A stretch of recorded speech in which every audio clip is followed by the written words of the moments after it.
Captain James Drake noticed it first during his morning observation on the bridge of the Leviathan, Earth's most advanced spaceship.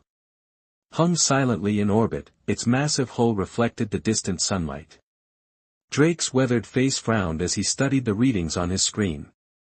"Something wrong, Captain?" asked Officer Bell, looking up from her station. Drake ran a hand through his short gray hair. "The sensor array is picking up unusual energy patterns beyond Neptune. I've been watching them grow stronger for the past week." He tapped the screen, bringing up a three-dimensional map of the solar system. Small red dots appeared at the edges, moving slowly but steadily inward. "I don't like this," Drake muttered. "Get me a direct line to Earth Command." General Wilson stood before the United Defense Council. Her uniform was crisp despite the early hour. The large underground chamber beneath New Geneva hummed with tense conversation as world leaders and military advisors filled their seats. "Ladies and gentlemen," Wilson began, "what I'm about to share is classified Level Red." The room fell silent. Level Red was reserved for existential threats to human survival. 3 days ago, our deep space monitoring stations went dark, one by one. She pressed a button, and the wall behind her lit up with a star map. First the Alpha Centauri outpost, then Proxima, then the research bases in the Barnard system. "Equipment failure?" asked one of the council members. Wilson shook her head. Each sent the same message before going silent: "They are here." Murmurs spread through the room. "Astronomers at the Lunar Observatory have confirmed that a large fleet of unknown vessels has entered our solar system," Wilson continued. "Their technology is unlike anything we've ever seen." President Carter stood up, her face pale but determined. "Have they attempted communication?" As if on cue, the screens around the room flickered and changed. A figure appeared, almost human in shape, but with grayish skin and eyes too large and dark to be from Earth. "People of the third planet," the figure said in perfect English, "I am High Commander Vex of the Galactic Dominion. For 10,000 years, we have brought order to the stars. Your world now falls under our protection. Resistance is both futile and unnecessary." The council chamber erupted in shouted questions, but President Carter raised her hand for silence. "What does protection mean exactly?" she asked. The alien smiled, revealing teeth too perfect and white to be natural. "It means you will serve the Dominion. Your resources and people will contribute to our greater purpose. Those who accept this truth will be treated well, those who resist will be removed." President Carter's jaw tightened. "And if we decline your offer?" "Then you will be conquered like all the others," the alien replied. The image zoomed out, revealing a massive warship behind him. "We arrive in 3 of your Earth days. Prepare your surrender protocols." The transmission cut off. After a moment of stunned silence, General Wilson cleared her throat. "Madam President, it's time to activate Project Leviathan." On Mars Base Alpha, Commander Reed was enjoying his morning coffee when the alarms blared. He rushed to the control room, where chaos had erupted. "Report," he shouted over the noise.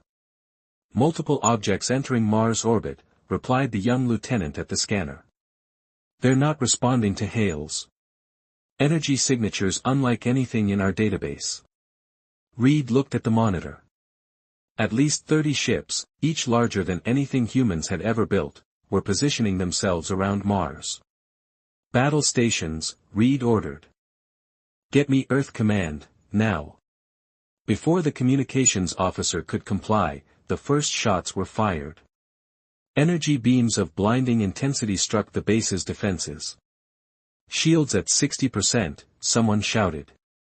Reed grabbed the emergency comm, "All personnel, evacuate to the underground shelters. This is not a drill." More beams struck the base. Equipment exploded, and emergency lights flashed on as the main power failed. Shields failing, Reed watched in horror as the alien ships descended toward the surface, their weapons tearing through Mars Base Alpha's defenses like paper. His last transmission to Earth was brief: "They're here. God help us all." Back on Earth, the United Defense Council was in emergency session when the news from Mars arrived. All Mars bases have fallen, General Wilson reported grimly. We've lost contact with the lunar stations as well. They're moving faster than we anticipated. President Carter looked around the table. Options? Admiral Jones stood up. Madam President, for the past 15 years we've been preparing for this possibility. Since the first alien signals were detected in the Kuiper Belt, we've been building. He pressed a button, and a hologram appeared above the table, a massive orbital defense network surrounding Earth. This is the Aegis system, he explained. Thousands of automated defense platforms equipped with our most advanced weapons technology. If they want Earth, they'll have to fight for it. Will it be enough? Asked the President. General Wilson looked grim. Honestly, probably not against what we're seeing. But it will buy us time to deploy our real weapon. She brought up a new image, a spacecraft unlike any other in Earth's fleet. Sleek and dark, its design seemed to absorb light rather than reflect it. Nearly 2 kilometers long, its shape vaguely resembled ancient sea creatures from Earth's oceans. The Leviathan, Wilson said. The most advanced weapons platform humanity has ever created. It's been in secret trials for 3 years. One ship against an armada, someone asked skeptically. Wilson smiled thinly. This isn't just a ship, it's our best minds and most advanced technology combined with something they won't expect. President Carter pressed, human ingenuity. Plus a few surprises, Wilson confirmed.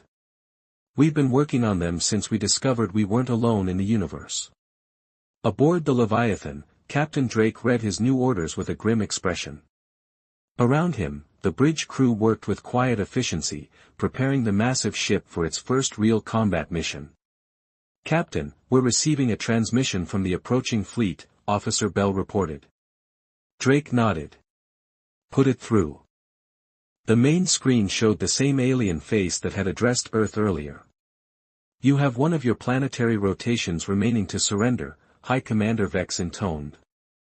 Already, your outposts have fallen. Resistance only brings suffering. Drake leaned forward. This is Captain James Drake of the Earth vessel Leviathan. We've been watching your kind for longer than you think. You should know that humans don't surrender easily. The alien's expression didn't change, but something like amusement flickered in those large eyes. Your primitive vessel, impressive as it may seem to you, cannot stand against the Dominion. We have conquered 1,000 worlds more advanced than yours. Drake smiled. Maybe, but none of them were Earth. He cut the transmission and turned to his crew. Battle stations. We launch in 1 hour. As the Leviathan's engines hummed to life, Drake looked out at the stars. Somewhere out there, an alien armada approached, confident in their victory. They had conquered the stars for millennia, spreading their dominion across the galaxy, but they had never met Earth. They had never faced humanity with its back against the wall, and they had never encountered the Leviathan. The battle for Earth was about to begin. The Dominion fleet spread through the solar system like a plague of metal locusts. Their ships, dark and angular, positioned themselves around Jupiter's moons, the rings of Saturn, and the asteroid belt. Within 2 Earth days, they had established bases on Titan, Europa, and Ganymede. From the bridge of the Leviathan, Captain Drake watched the tactical display with growing concern. They outnumber us 20 to 1, he said to his second-in-command, Officer Bell. They're cutting off our resources before hitting Earth directly. Bell nodded grimly. Smart strategy. Suddenly, the ship's communication system beeped. Captain, incoming transmission from Earth Command, reported the communications officer. General Wilson's face appeared on screen. Even through the digital connection, Drake could see the exhaustion in her eyes. Captain, the Dominion fleet is moving toward our orbital defenses. This is it. Aegis is online and ready, but we need the Leviathan in position. Drake straightened. We're ready, General. Operation Shadow Strike is a go. Wilson's face was solemn. Good hunting, Captain. Earth is counting on you. High above Earth, the first wave of Dominion warships approached the planet. Inside the lead vessel, Admiral Voss observed the blue world with cold curiosity. Primitive but beautiful, he remarked to his officers. Scan for their defenses. Already complete, Admiral, replied his second. Minimal orbital platforms, basic weapons technology. Nothing our shields can't handle. Voss narrowed his large eyes. Proceed with caution. Intelligence reports suggest these humans are resourceful. The Dominion ships moved forward, their weapons charging. Suddenly, the space around Earth lit up as thousands of previously invisible defense platforms revealed themselves. Their camouflage fields dropped. Evasive action. Voss shouted, but it was too late. The Aegis system fired thousands of energy beams that lanced toward the Dominion fleet. The alien shields flared bright as they absorbed the unexpected assault. Impossible. Voss's second shouted. Our scans showed nothing like this capability. Voss gripped his command chair. All ships, return fire. Break through their defenses. In the Leviathan's engine room, Chief Engineer Miller worked frantically to maintain the ship's experimental drive system. The quantum field is holding steady, he reported to the bridge. We can make the jump whenever you're ready, Captain. Drake nodded. Now we show them what Leviathan can really do. Prepare for quantum shift. The massive ship vibrated as its engines powered up. Unlike conventional drives, the Leviathan's propulsion system could briefly shift the vessel partially out of normal space, allowing it to move incredible distances in seconds. Quantum shift in 3, 2, 1. The stars blurred around them, and for a moment, reality itself seemed to bend. Then the Leviathan reappeared directly behind the Dominion's rear fleet. All weapons, fire. Drake ordered. The Leviathan's main cannons released streams of focused energy, tearing through the unprepared Dominion ships. 3 vessels erupted into flames before they could even turn to face the new threat. Hit and run, Drake commanded. Target their supply ships first. Admiral Voss received the reports with growing rage. How did they get behind our lines? Find that Earth ship. They're gone again, his tactical officer reported. They appear to be using some kind of advanced jump technology. Before Voss could respond, the Leviathan appeared again, this time among the Dominion's fuel tankers. More explosions bloomed in the blackness of space as the human ship struck and vanished once more. Impossible, Voss hissed. No species at their development stage should have this technology. On Earth, in the underground science complex beneath New Geneva, Dr. Morgan analyzed incoming battle data. There's a pattern to their shield modulation, she said, pointing to a screen where streams of numbers flowed past. Every time our weapons hit them, their shields adjust frequency to match. President Carter leaned closer. Can we use that somehow? Morgan nodded excitedly. If we can predict the modulation pattern, we might calibrate our weapons to pass right through their shields. She quickly sent the findings to General Wilson, who relayed them to the Leviathan. Drake received the new information during a brief respite between attacks. Dr. Morgan's a genius, he told his weapons officer. Recalibrate all systems according to her specifications. Ready for another jump? Captain. Bell reported. The quantum drive needs time to cool. After this one, we'll be visible for at least 10 minutes. Drake considered his options. Then we make this one count. Target their command ship. The Leviathan shifted again, appearing directly above Admiral Voss's flagship. This time, when the human vessel fired, its energy beams passed through the Dominion shields as if they weren't there. Voss was thrown from his chair as explosions ripped through his ship. How are they penetrating our shields? He demanded. We've somehow adapted our weapons to their shield frequency, Admiral, his second replied. Voss staggered to his feet. All ships, change shield frequencies randomly. Don't maintain any pattern. But the damage was done. A third of the Dominion's advanced fleet was destroyed or disabled. The rest began to pull back, retreating to safer positions near Jupiter. On the Leviathan, the celebration was short-lived. The quantum drive overheated during the last jump, and the ship shuddered as its conventional engines struggled to move its massive bulk. 3 Dominion cruisers on approach, Bell warned. Our weapons are at half power after that last barrage. Drake gripped his chair. Evasive maneuvers. All power to forward shields. The Leviathan trembled as enemy fire struck it repeatedly. Warning lights flashed across the bridge. Hull breach on Deck 12, someone shouted. Emergency teams responding.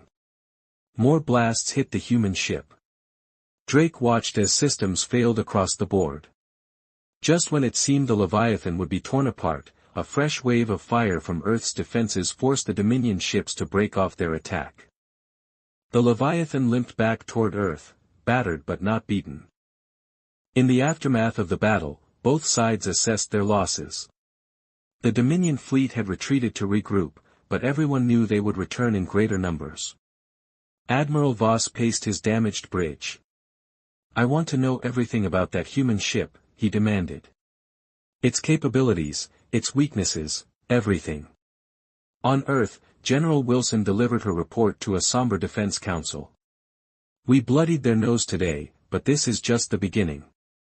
The Leviathan performed better than expected, but it's severely damaged. How long to repair it? 3 days minimum, President Carter asked.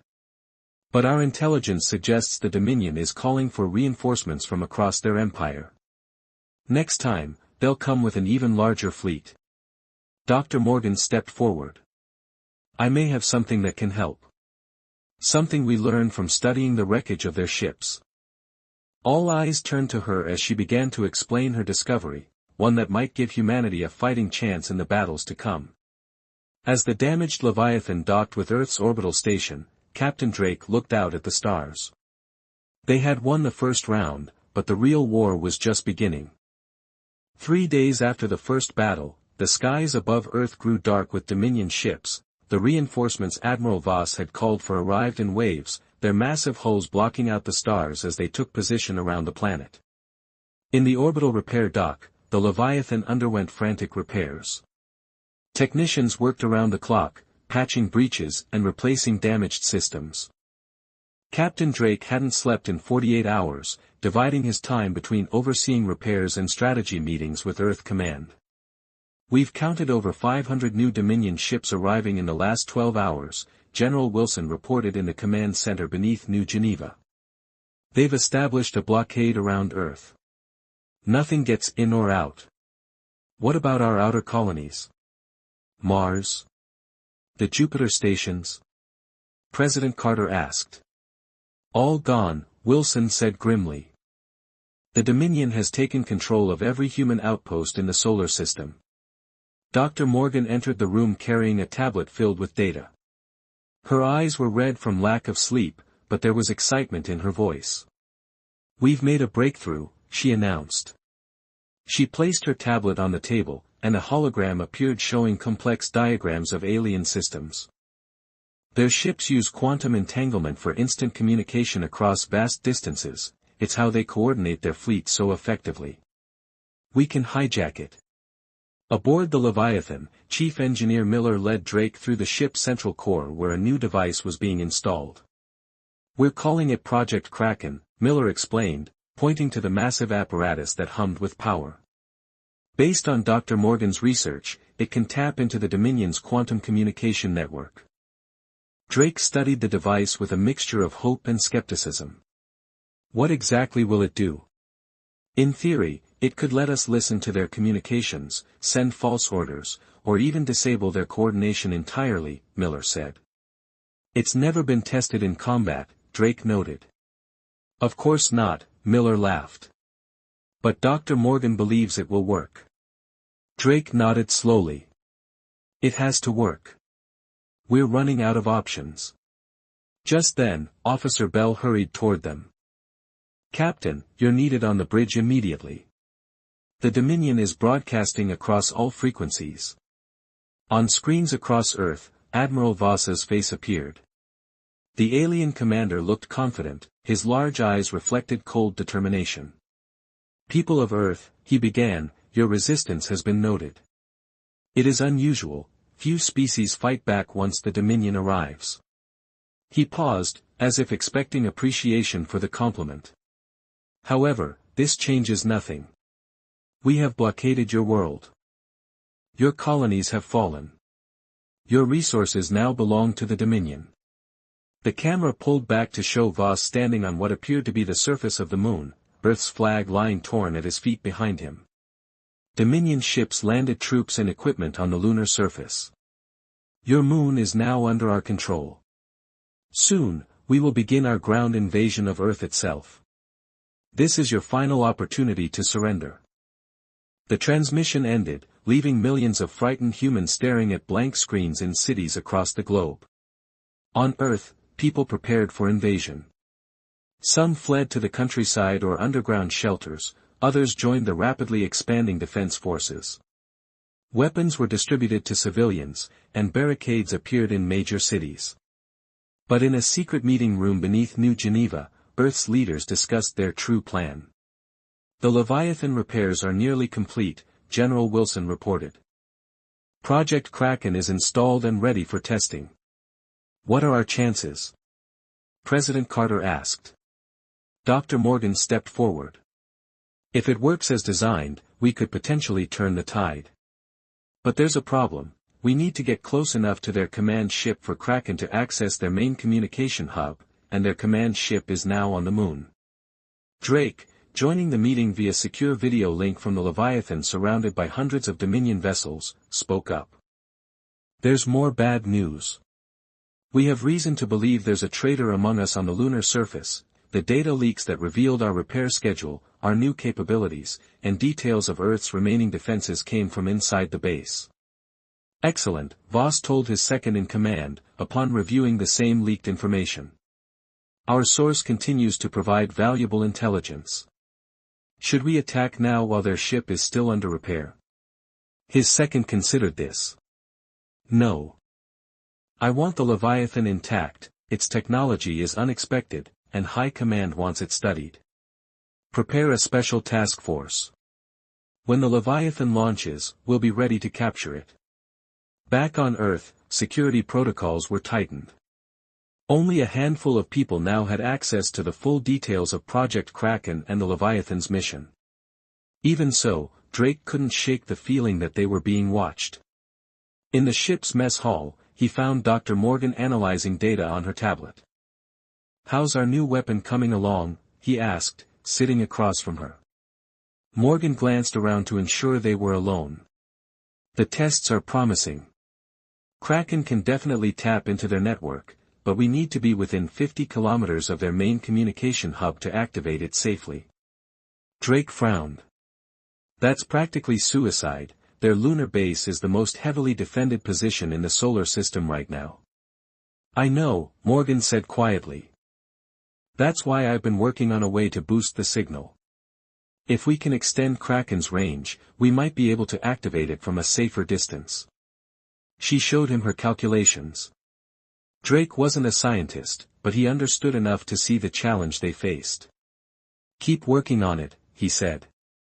"We launch in 12 hours, ready or not." As night fell across Earth, for perhaps the last time before invasion, the final preparations for the Leviathan's mission were completed. The massive ship disengaged from its repair dock, its engines glowed softly against the darkness of space. On the bridge, Drake addressed his crew. "What we attempt today may determine the future of our planet. The Dominion thinks they have us trapped. They believe their technology, their numbers, and their experience conquering other worlds give them the advantage." He looked at each face, seeing determination reflected back. "But they've never faced humans before. They don't understand what we're capable of when everything we love is threatened." As he spoke, the Leviathan's engines powered up, preparing for the desperate mission ahead. On the moon, alert signals blared across the Dominion base. The human vessel has launched, reported a tactical officer. Admiral Voss smiled coldly.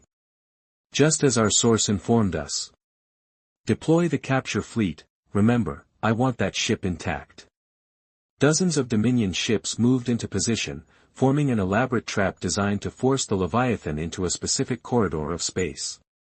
Voss watched as the human ship approached, apparently unaware of the danger. Soon, he murmured, the Leviathan will be mine. Aboard the Leviathan, Drake noticed the strange pattern of Dominion ships ahead. They're forming a funnel, he observed. Trying to guide us into a trap. Bell nodded. They expect us to go for the moon to attack their base. Drake smiled grimly. Then let's not disappoint them. He gave an unexpected order. Dive. The massive ship suddenly changed course, plunging toward Jupiter instead of continuing toward the moon. The quantum drive engaged, and the Leviathan vanished from the Dominion sensors. What happened? Voss demanded, as the human ship disappeared from his tracking systems. Find them, he snarled, but the Leviathan was already far away, hidden within the swirling storms of Jupiter's atmosphere. Hidden within Jupiter's turbulent atmosphere, the Leviathan drifted silently. The gas giant's thick cloud scrambled sensors, making the ship invisible to Dominion tracking systems. Bell, Drake said, they still don't know where we are. They can't find us, she confirmed. But we can't hide here forever. Drake nodded. How's Project Kraken coming along? Dr. Morgan and Chief Miller are making final adjustments. They think they've found a way to boost the range. Before Drake could respond, an emergency signal flashed on the main screen. It was General Wilson, her face was tense with worry. Captain, the lunar bases have fallen completely. The Dominion has begun landing troops on Earth. Drake's hands tightened on the armrests. Where? Major coastal cities first, New York, Shanghai, Rio. They're establishing beachheads for a larger invasion force. What about our defenses? 80% destroyed. After you escaped their trap, they focused all their firepower on Aegis. Drake's voice was tight. We need the Leviathan, General. We need Project Kraken operational now. Wilson's voice softened. Hold them as long as you can. The transmission ended, and Drake turned to his crew. Get me Dr. Morgan and Chief Miller. It's time to roll the dice on Earth. On Earth, the first waves of Dominion troops marched through the streets of major cities. Their armor gleamed in the sunlight, impervious to most human weapons. Behind them came massive walker machines, towering 3 stories high, crushing everything in their path. But the humans fought back with surprising determination. In New York, civilian militias ambushed Dominion patrols using the city's complex subway system. In Shanghai, modified construction equipment became makeshift battle machines. Everywhere the invaders found not easy conquest, but bitter street-by-street resistance. In the command bunker beneath New Geneva, President Carter received hourly reports of the fighting. They're in London now, a general reported. Paris is holding, but barely, another said. Moscow reports heavy fighting in the suburbs, a third added. Carter nodded wearily. And our special project? General Wilson checked her secure tablet. Still no word from the Leviathan. They're maintaining radio silence. We need more time. Every minute their people kept fighting was another minute for Drake to complete the mission. Suddenly, an aide rushed in. Madam President, we're detecting a massive energy buildup in Saturn's rings. Satellite imagery appeared on the main screen, showing hundreds of Dominion ships gathering around a massive structure taking shape among the icy rings. Wilson's face paled. That's a planet-killer weapon. They're not planning to conquer Earth anymore, they're going to destroy it. Aboard his flagship, Admiral Voss received the latest battle reports from Earth. The resistance was stronger than expected, human forces used knowledge of their terrain to surprising advantage. High Command was growing impatient. They expected Earth to fall within days, Voss's second noted. Voss's large eyes narrowed. High Command does not understand these humans, they fight differently than other species we've conquered. The planet killer will solve that problem. The assembly is almost complete, his second reported. How long until it's operational? 12 Earth hours. Then we can end this resistance permanently. Voss nodded slowly. Continue the ground invasion, keep them distracted while the weapon is completed. As his officers carried out his orders, Voss returned to the question that had haunted him since the first battle: where was the Leviathan? Inside Jupiter's turbulent atmosphere, Dr. Morgan made the final adjustments to Project Kraken. The device hummed with power, its complex arrays of quantum receivers glowed softly. We've tripled its range, she told Drake. It should be able to reach their command network from a much greater distance now. Will it work? Drake asked. Morgan hesitated. In theory, yes, but we've never tested it against their actual network. There's no time like the present, Drake said. He turned to the bridge crew. Prepare to leave Jupiter's atmosphere. Set course for Saturn. Bell looked up in surprise. Saturn? Not Earth? Drake shook his head. Our spies report the Dominion is building something big in Saturn's rings, something that could destroy Earth entirely. We need to stop it. The Leviathan's engines powered up, pushing against Jupiter's thick clouds. Slowly, the massive ship rose through the layers of atmosphere until finally breaking free into open space. No sign of Dominion pursuit, Bell reported. They still don't know where we are. Good, Drake said. Full speed to Saturn, and ready all weapons. On Earth, the battle for survival continued in cities across the globe. Humans fought with everything they had against the Dominion invaders: old weapons from museums, sports equipment as makeshift armor, civilian vehicles turned into improvised fighting machines. In London, dock workers used cranes to trap and crush a Dominion walker. In Rio, hang gliders dropped homemade bombs on enemy positions. The invaders found not easy conquest, but bitter resistance on every front. But it wasn't enough. Slowly, inevitably, the alien forces pushed forward. Their superior weapons and armor gave them an advantage that courage alone couldn't overcome. In the New Geneva bunker, President Carter received the worst news yet. They've broken through our last defensive line in North America, a general reported. Eastern Europe has fallen. Africa is holding, but we're running out of ammunition. How much longer can we last? Carter asked. Without help, maybe 24 hours, General Wilson replied bluntly. The Leviathan approached Saturn on a stealth trajectory, using the planet's rings for cover. Through the ship's powerful telescopes, Drake could see the massive weapon the Dominion was building. It resembled a giant claw, its center filled with pulsing energy that grew brighter by the minute. Analysis, he asked. It's using the same quantum technology as their communication network, Dr. Morgan replied. But amplified 1,000 times. When activated, it could tear Earth's crust apart. Drake nodded grimly. Then we stop it. How close do we need to get for Project Kraken to work with the boosted range? About 50,000 kilometers, but we'll be detected long before we get that close. Drake smiled thinly. That's what they expect. So we'll do something unexpected. He turned to the weapons officer. Prepare all missiles, load them with sensor jamming packages. The plan was simple but desperate. The Leviathan would fire its entire missile complement at once, not to destroy the Dominion fleet, but to create a massive sensor blackout. In the confusion, they would slip closer, activate Project Kraken, and pray it worked. All hands to battle stations, Drake ordered. This is it. The fate of Earth depends on what happens in the next hour. As the Leviathan moved into position, the crew could see hundreds of Dominion ships surrounding the planet-killer weapon. The odds were impossible, the mission likely suicidal, but they were humanity's last hope. Drake took a deep breath and gave the order, fire. Space lit up as the Leviathan's missiles streaked toward the Dominion fleet. They weren't aimed to destroy, they were designed to blind. Each missile burst into clouds of electronic interference, scrambling sensors and communications across the entire region.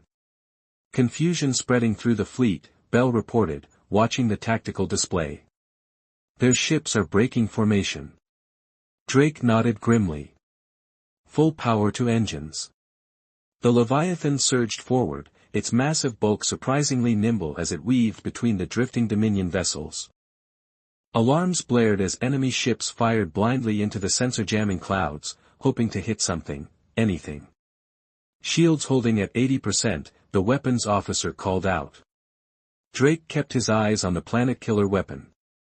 It continued to pulse with growing energy, they had minutes at most before it would be operational. Distance to optimal range for Kraken? Drake asked. Dr. Morgan checked her instruments.